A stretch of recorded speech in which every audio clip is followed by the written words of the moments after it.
Got my breath back. Yeah, you got your breath back.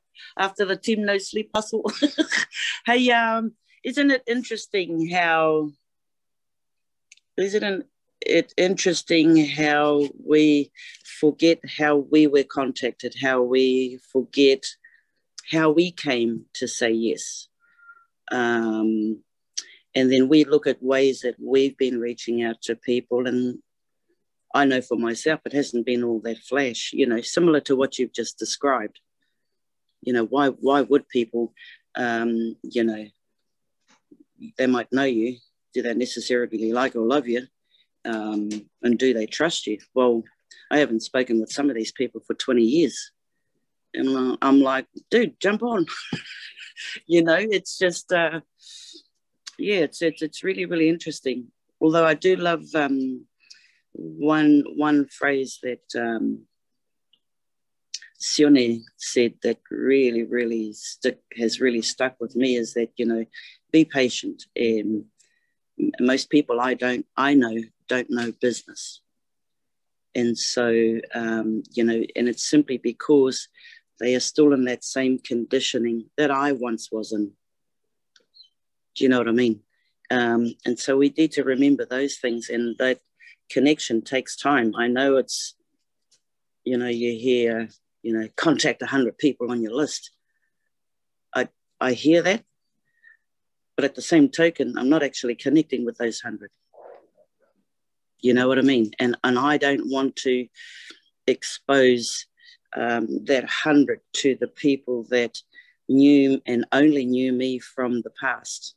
I want them to see me, the one that's growing, the one that's been learning, the one that's been, so I want my conversation to be not the conversation they would expect from the past. So, yeah, definitely. I love that, KLT. So that's all I wanted to say. Thank you. I know there's heaps of stories in this room, remember back to when it came to you,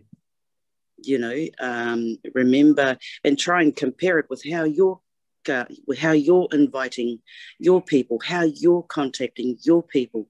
Are you giving them the same courtesy of what Stephen's bringing forward here today? Know, like, and trust. So, yeah, there's 26 of us in the room here. So, come on, let it out. Let's grow. Yeah, don't be shy. You may be also part of the what's shared on Facebook or YouTube. What I've started to do now is that every production hour is that I'll just take snippets of them, and maybe to your testimony, what you're sharing, that will, I'll just put a snippet there and someone will be able to resonate with that. And the other thing is, if people join on information, unless they're really motivated themselves, that usually that's where it will stop, right?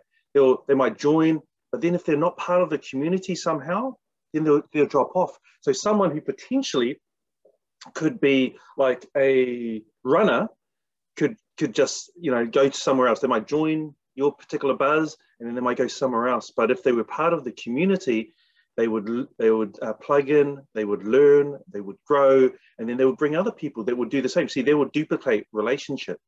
You don't want to be duplicating, like we said, empty lists that go out going nowhere. So when you're sharing with people, there is a truth in it that the more you show, the more will be willing, or you'll find someone that's open. But it's even better is if that in that list that you're sharing with is you're reaching out to them in a genuine way to build a relationship. Because at the end of the day, why do you love Production Hour? Or why do you love Dancing with Josie? Or why do you love listening to Tina or Misa when they show up? Why is it? And you'll come back down to, I know them, I like them, I trust them. And so what do? You listen with them and you grow with them, see?